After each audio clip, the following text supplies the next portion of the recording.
Minha família faltou ao momento mais importante da minha vida. Mas quando minha rede de hotéis de 100 milhões de dólares virou notícia, meu pai enviou uma mensagem. Jantar em família às 19 horas. Assunto importante. Quando cheguei, as 4 cadeiras vazias da primeira fila, aquelas reservadas para eles, me encaravam com mais força do que qualquer convidado jamais conseguiria. Eu conferia o celular o tempo todo, esperando uma única mensagem, uma explicação, qualquer coisa. Nada chegou, apenas o silêncio. Então, uma semana depois, quando os noticiários anunciaram que minha rede de hotéis havia alcançado uma avaliação de 100 milhões de dólares, meu celular finalmente vibrou. Pai, jantar em família às 19 horas, conversa importante. E foi ali que eu compreendi. Eles não queriam celebrar comigo, queriam extrair algo de mim. Foi então que percebi que quando aquele jantar finalmente acontecesse, eu não iria como filha pedindo espaço, mas como alguém pronta para encerrar um ciclo. Meu nome é Rose, e durante grande parte da minha vida acreditei que a lealdade poderia transformar uma família em um lar. Me esforcei demais para acreditar nisso, mesmo quando todos os sinais apontavam o contrário. Quando eu era criança, nossa casa em Madison parecia absolutamente comum no vista da rua. Um balanço de varanda gasto pelo tempo, a garagem com rachaduras, o leve aroma do limpador de lavanda da minha mãe escapando pelas janelas. Por dentro, porém, tudo girava em torno da noção de legado do meu pai. Gregory administrava uma cadeia de motéis antigos que tratava como se fossem propriedades reais. Ele falava deles como alguns homens falam de seus próprios filhos. Durante muito tempo pensei que aquilo fosse amor. Mais tarde entendi que era posse. Ele amava o controle, não as pessoas. E ensinou o restante da família a girar ao redor dele. Minha mãe, Helena, era a guardiã do controle emocional. Ela não gritava, ela impunha a culpa. Seu pai está sobrecarregado, dizia. Não o faça se preocupar. Seja grata. Com o tempo, você deixa de questionar porque sua gratidão é sempre cobrada em silêncio. Marcos, meu irmão mais velho, reproduzia a arrogância de meu pai. Para ele, valor verdadeiro só existia em tijolos e terra. Hotéis são arriscados, ele disse no ano em que abri minha primeira unidade. Isso é tudo moda e aparência. Imóvel de verdade não precisa de marca. Ele falou isso parado diante de um dos motéis do meu pai, onde a placa de vagas piscava como uma mosca à beira da morte. E havia também Dylan, meu irmão mais novo, que atravessava a vida como se ela lhe devesse um pouso suave. Ele se chamava de influenciador, embora não conseguisse se influenciar o suficiente para manter um emprego por mais de uma semana. Ainda assim, sempre tinha opiniões sobre como eu deveria administrar meu sucesso de maneira conveniente. Essas opiniões, curiosamente, envolviam eu resolver qualquer problema financeiro que a família tivesse causado. Talvez por isso, conforme minha carreira avançava, eu tenha aprendido a me vestir de forma mais discreta perto deles. Suéteres neutros, calça simples, nenhuma joia, exceto uma pequena aliança que meu marido me deu quando ainda namorávamos. Eu não queria provocar os comentários intermináveis. Não fique arrogante, nem os pedidos. Você poderia ajudar a pagar as contas deste mês? Olhando agora, percebo que eu estava me encolhendo para que o ego deles não se sentisse ameaçado. O que eles jamais souberam foi o quanto aqueles primeiros anos foram difíceis. As noites em que dormi no carro porque pagar aluguel era um luxo fora do meu alcance. A forma como aprendi sozinha cada detalhe do setor hoteleiro, desde desentupir ralos de banheiro até negociar orçamentos com empreiteiros, o medo constante de perder tudo antes mesmo de algo realmente existir. Meu pai sempre desconsiderou tudo isso. Seu modelo é instável, ele dizia. Moderno demais, digital demais, negócios de verdade precisam de terra. Mas o momento em que finalmente quebrou algo dentro de mim foi o meu casamento. Eu implorei para que eles aparecessem, nem que fosse por um único dia. não como críticos, não como pessoas que precisavam de algo de mim, mas como família. Quando eles não atravessaram aquelas portas, senti algo dentro de mim se aquietar. Não estava quebrado, apenas encerrado. Mesmo assim, uma parte de mim continuava esperando por algum gesto de ternura, uma chance de estar enganada, uma chance de acreditar que eles se importavam. Por isso, quando meu pai me mandou uma mensagem depois que a avaliação saiu nos noticiários, fiquei encarando aquelas palavras por mais tempo do que deveria. Jantar em família, conversa importante. Talvez, só talvez, eles quisessem acertar as coisas. Mas no instante em que entrei naquele clube de campo, entendi exatamente por que eles, de repente, se lembraram da minha existência. Na manhã em que a notícia da avaliação veio a público, eu estava no meu escritório, com vista para o centro de Madison, revisando os planos de renovação da nossa próxima propriedade. A luz do sol se espalhava pela mesa de reuniões, refletindo na borda de uma moldura prateada que guardava a foto do meu casamento. Aquela em que a mão do meu marido repousa suavemente sobre a minha, tentando me firmar, enquanto 4 cadeiras atrás de nós permaneciam dolorosamente vazias. Eva entrou pela porta sem bater, ofegante de um jeito que raramente se permitia. "Rose", disse ela, erguendo o tablet, "você precisa ver isso." Lá estava a manchete estampada em todos os principais veículos de negócios. Rede hoteleira independente ultrapassa a avaliação de 100 milhões. O número não me surpreendeu. Eu já tinha visto aquilo nas nossas projeções, acompanhado tudo mês a mês, mas a reação do mundo ainda assim tirou meu fôlego. Meus funcionários foram chegando aos poucos, aplaudindo, parabenizando, se abraçando. Ava apareceu com uma garrafa de cidra espumante que guardava há meses. "Para o dia em que você finalmente aceitar que conseguiu", disse ela. Eu ri, mas a sensação foi estranha. Orgulho e tristeza conseguem ocupar o mesmo peito sem se misturar, como 2 vizinhos que se evitam. Eu deveria ter ligado para os meus pais, ou talvez eles devessem ter me ligado anos antes, quando implorei para que me enxergassem, não pela minha utilidade. Meu telefone não parava de vibrar, investidores, parceiros, antigos colegas de escola, até um ex-chefe que certa vez afirmou que eu era educada demais para liderar. Mas não minha família, nem uma única mensagem. Não deveria ter importado, mas algo dentro de mim ainda esperava por aquele contato que nunca vinha, por alguém que dissesse: "Tenho orgulho de você", sem condições. No fim da tarde, o escritório ficou em silêncio. A comemoração acabou. Ava se despediu com um leve sorriso e deixou sobre a mesa uma pilha de relatórios atualizados. Fiquei ali, observando a cidade passar do dourado para o azul, enquanto as luzes surgiam no horizonte. Então aconteceu. Meu celular vibrou. O nome do meu pai apareceu na tela. Por um segundo, tudo dentro de mim congelou. Sem pedido de desculpas, sem reconhecimento, apenas a mensagem: "Jantar em família às 19 horas, discussão importante." Não era um convite, era uma convocação. Li de novo, esperando ter deixado passar algo. Uma palavra carinhosa, um sinal de que lembravam do casamento, qualquer coisa humana. Mas aquelas palavras pairavam na tela como uma exigência. Eva estava juntando suas coisas quando percebeu minha expressão. "Deixa eu adivinhar", disse em tom baixo. Eles reapareceram. Entreguei o celular a ela. Eva soltou o ar devagar. Eles querem algo. Ninguém marca uma conversa importante por amor. Eu já sabia que ela estava certa, só não fazia ideia do quanto. Ainda não. Mesmo assim, respondi que estaria lá. Uma calma desconhecida tomou conta de mim, porque, pela primeira vez, eu não estava entrando no mundo deles desprotegida. Cheguei em casa naquela noite com a mensagem do meu pai ecoando na minha cabeça. Jantar em família às 19 horas. Discussão importante. Era o tipo de mensagem que ele enviaria a um funcionário, não a uma filha.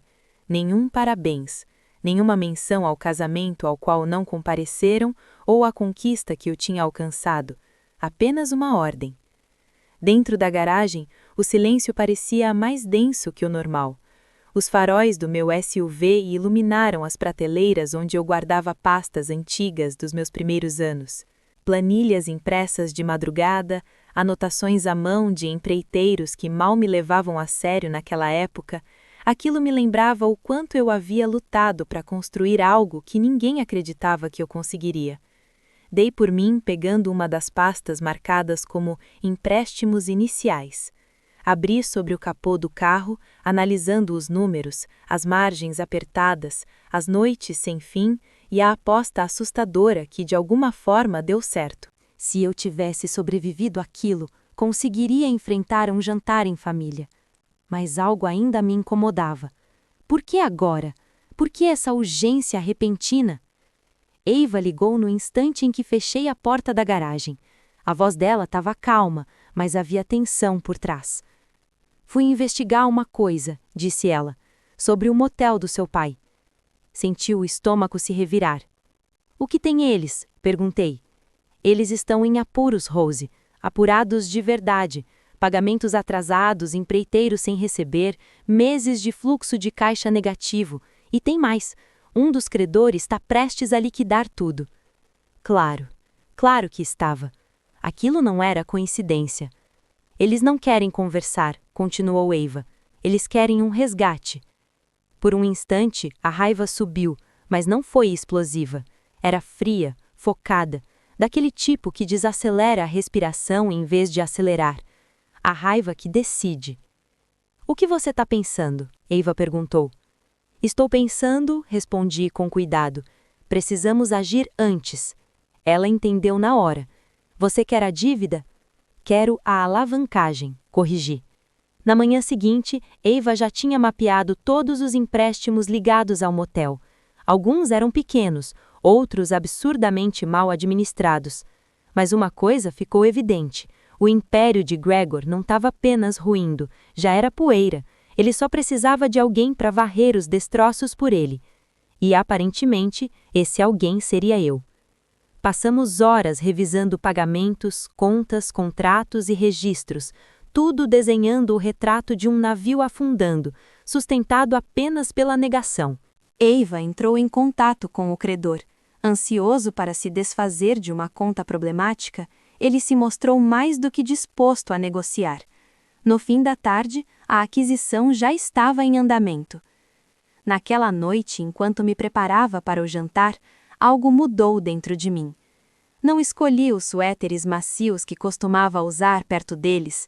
Optei por uma blusa de seda escura, um blazer bem estruturado, cabelo preso, nada chamativo, mas com uma presença firme, controlada e segura. Sob a minha mesa, Eiva colocou uma pasta cuidadosamente organizada. Aqui está tudo o que você vai precisar, disse ela, inclusive opções de reestruturação e encerramento. Olhei para ela. Tem certeza de que estamos fazendo a coisa certa?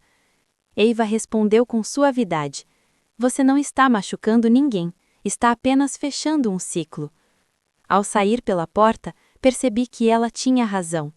Aquilo não era vingança, era uma saída.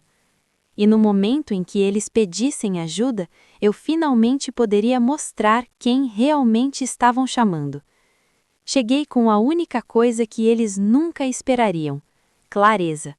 Não raiva, não desespero, não a antiga versão de mim que tentava conquistar um lugar à mesa deles.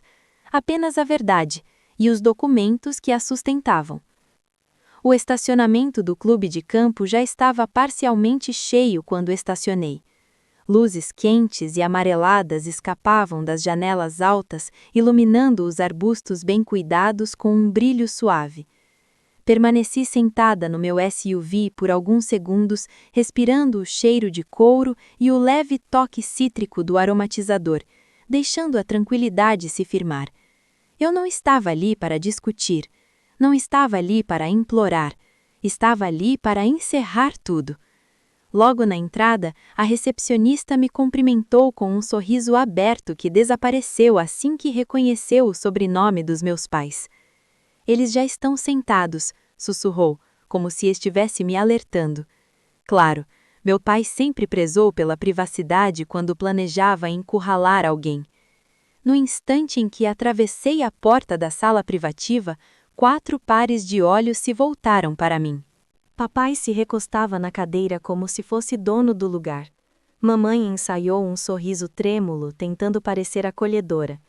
Marcos exibiu um sorriso torto, como se eu tivesse chegado atrasada a uma reunião que não era minha.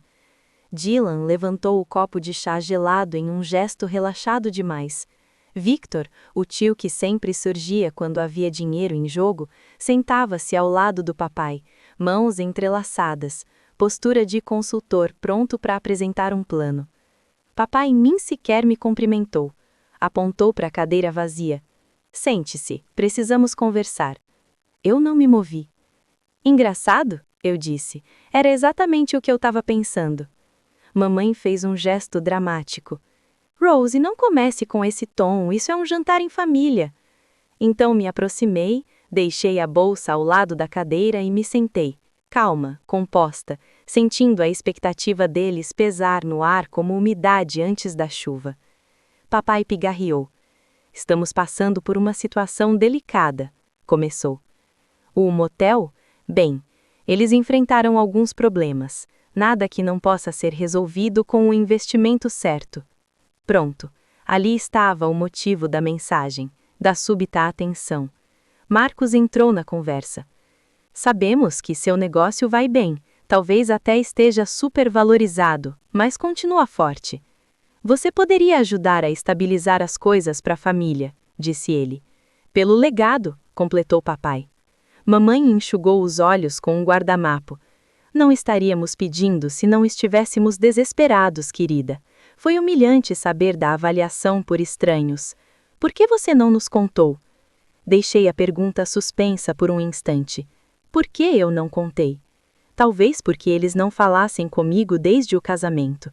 Dylan se inclinou sobre a mesa. Vamos lá, não seja tão sensível em relação ao passado. Estamos aqui agora, não estamos? Vamos resolver isso juntos. Abri minha bolsa lentamente. Os olhos deles acompanharam cada movimento como uma matilha à espera da presa. Eles achavam que eu tinha trazido um talão de cheques. Achavam que eu estava ali para salvá-los. Em vez disso, coloquei a pasta preparada por Ava no centro da mesa e a deslizei em direção ao meu pai. Ele franziu a testa. O que é isso? Um choque de realidade, respondi, e um lembrete. Ele abriu a pasta e leu a primeira página. O rosto dele perdeu a cor. Marcos se inclinou para enxergar melhor. Dylan ficou imóvel. Mamãe perdeu o ar por um instante. O que isso significa? Meu pai perguntou, elevando o tom. Você queria um resgate, respondi com calma. Mas essa dívida, a que está afundando o motel, não é mais problema do banco. Marcos folheou os documentos. Isso é papel de aquisição. Victor engoliu seco. Você comprou a dívida? Assenti uma única vez, por meio de uma holding, legalmente, sem falhas, de forma discreta. A partir desta tarde, todos os empréstimos ligados ao motel são meus. Papai bateu a pasta na mesa. Você acha isso engraçado? Quem te deu esse direito? Os credores, interrompi. Eles ficaram felizes em se livrar de um ativo deficitário, praticamente correram para fechar o negócio. Mamãe levou a mão à boca, chocada. Rose, como você pôde? Como eu pude? Respondi em voz baixa, garantindo que o navio afundando de vocês não me puxasse junto. Papai se levantou parcialmente da cadeira, apontando o dedo. Se você sair por aquela porta sem nos ajudar, então você não é mais minha filha. O silêncio pesado tomou conta do ambiente. Até o garçom do lado de fora pareceu congelar. Eu também me levantei, mas devagar, com cuidado. Anos de dor engolida, conquistas diminuídas, manipulações disfarçadas de culpa, tudo se organizou atrás de mim como testemunhas invisíveis. Eu não fui embora, eu disse. Foi você. Você não foi ao meu casamento. Você ignorou a minha vida. Você só aparece quando precisa de algo.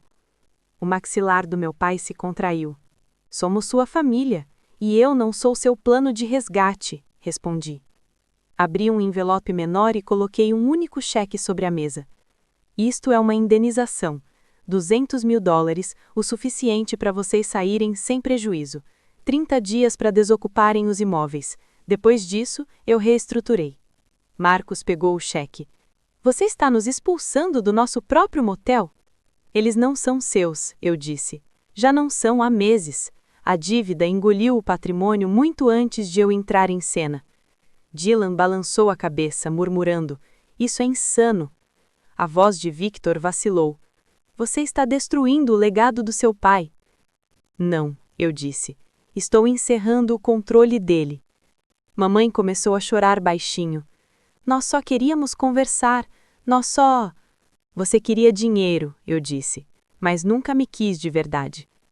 As palavras não vieram da raiva, vieram da lucidez, de um lugar tão silencioso dentro de mim que quase me assustou. A voz do meu pai falhou pela primeira vez em toda a minha vida. Rose, não faça isso. Olhei para ele e o encarei de verdade.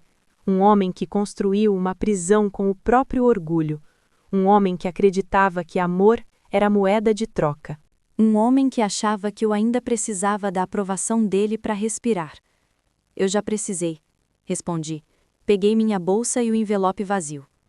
Ava entrou pela porta bem à frente da cadeira, segurando cópias de segurança de todos os documentos. Só a presença dela fez a sala parecer menor ao redor deles.